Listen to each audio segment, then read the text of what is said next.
Agong bayar zakat 10 juta ringgit. Verns minta maaf, tidak berniat belekeh agama. Wan Faisal minta tidak paranoid isu logo kasut Verns. Akmal puas hati penjelasan kontroversi Verns. Syahidan Kasim, dakwa penahanan Akmal bersifat pilih kasih. Bersatu lantik Razi Manan pengerusi lembaga disiplin. Tengku Zafrul didakwa ada niat tertentu kerana mengkritik UMNO Selangor.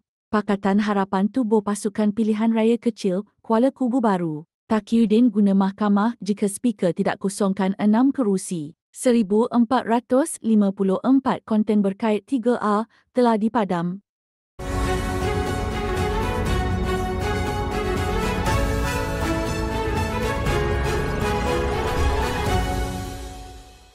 Yang di-Pertuan Agong Sultan Ibrahim telah membayar zakat berjumlah 10 juta ringgit Malaysia. Cek dengan nilai tersebut telah diserahkan sendiri oleh baginda kepada Ketua Pegawai Eksekutif Majlis Agama Islam Negeri Johor iaitu Haji Nasrin Ali di Johor Bahru. Ia turut disaksikan oleh Mufti Johor.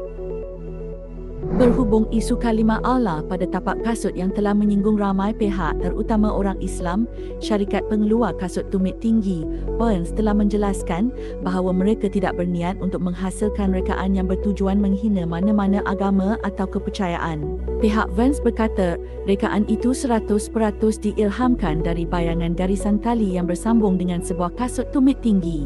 Burns telah pun memohon maaf dan mengambil langkah segera menghentikan penjualan kasut tersebut serta bersedia untuk memulangkan kembali wang kepada pelanggan. Dalam pada itu, Ketua Pemuda Bersatu, Wan Ahmad Faisal, membidas sikap orang Islam yang sering berfikir secara paranoia sehingga menganggap semua perkara mencabar Islam. Beliau berkata, timbul masalah apabila ada orang Islam yang tidak memahami prinsip amar makruf nahi munkar tetapi ingin mencegah sesuatu yang sama-sama. Membandingkan dengan isu stalking hikmat yang jelas tertera kalimah Allah baru-baru ini, Ahmad Faisal berkata, kes kasut Burns tidak jelas menunjukkan kesalahan syarak. Dalam perkembangan sama, Ketua Pemuda UMNO, Dr. Muhammad Akmal Saleh, mengucapkan terima kasih atas penjelasan Burns Holding berhubung logo salah satu kasut tumit tinggi keluaran syarikat itu. Katanya, penjelasan pihak Burns yang mengatakan logo tersebut bukanlah kalimah Allah telah melegakan umat Islam. Akmal berkata, beliau pada mulanya marah apabila mendengar tentang perkara itu, namun beliau membuat simakan terlebih dahulu untuk mendapat lebih banyak maklumat. Ahli Parlimen Arau, Datuk Seri Dr. Syahidan Kasim, mengatakan penahanan Ketua Pemuda UMNO, Akmal Saleh di Kota Kinabalu membuktikan kerajaan Madani bersifat pilih kasih. Beliau berkata situasi penahanan tersebut hampir serupa dengan apa yang berlaku kepada Menteri Besar Kedah, Datuk Seri Muhammad Sanusi Mat Noor pada tahun lalu. Syahidan berkata, tindakan tegas sepatutnya diambil ke atas pihak yang mengeluarkan kenyataan-kenyataan bersifat perkauman, tidak menjaga sensitiviti agama atau menghina institusi diraja. Bersatu telah melantik Razi Manan sebagai pengerusi jawatan kuasa lembaga disiplin yang baru menggantikan Fadzila Muhammad Pilus. Abdul Azim Muhammad Zabibi pula dilantik sebagai pengerusi jawatan kuasa pemilihan parti. Setiausaha Agung Bersatu, Hamzah Zainuddin yang mengumumkan perkara itu berkata, Bersatu percaya pengalaman, keupayaan dan komitmen mereka mampu memperkukuhkan parti melalui usaha berterusan yang proaktif bagi memperkasa disiplin serta integriti ahli Bersatu secara keseluruhan. UMNO Selangor membidas bekas bendaharinya, Tengku Zafrul Aziz, yang didakwa mempunyai motif tertentu dalam mengkritik kepimpinan diketuai Megat Zulkarnain Ahmadin. Ketua penerangannya Muhammad Zaidi Madzin berkata, kritikan Zafrul yang mendakwa tiada usaha gigih UMNO Selangor untuk membaiki parti selepas kekalahan teruk pada PRN lalu menunjukkan beliau ketinggalan dalam perkembangan politik negeri. Muhammad Zaidi yang juga Ketua UMNO Bangi berkata, kenyataan itu juga seolah-olah Zafrul bersendirian dan terasing dari arus perdana politik UMNO Selangor.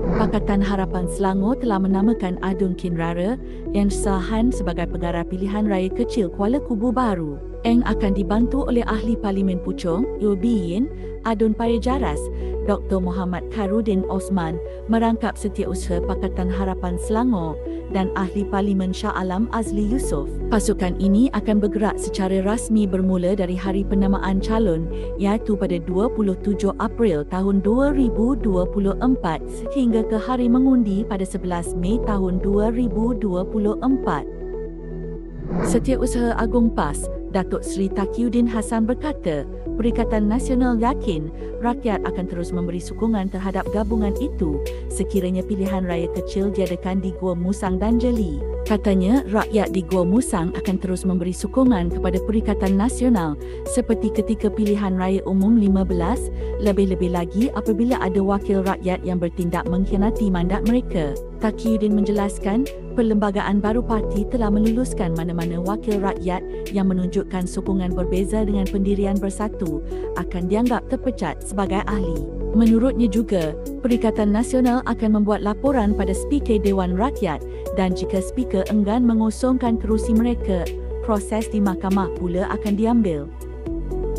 Suruhanjaya Komunikasi dan Multimedia Malaysia MCMC dengan kerjasama platform media sosial telah menurunkan 1,454 kandungan yang menyentuh isu agama, raja dan kaum 3R antara Januari hingga Mac tahun ini. Timbalan Menteri Komunikasi Teo Nii Cheng berkata, daripada jumlah itu, ucapan kebencian berkaitan agama merupakan yang tertinggi dengan 727 kandungan, diikuti berkaitan kaum 588 kandungan dan institusi diraja 139 kandungan.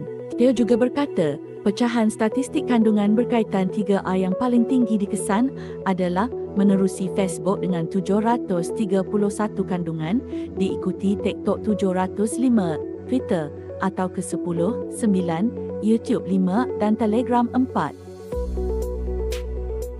Sekian berita untuk kali ini. Terima kasih kerana terus setia bersama Next Step News. Jangan lupa subscribe YouTube Next Step TV.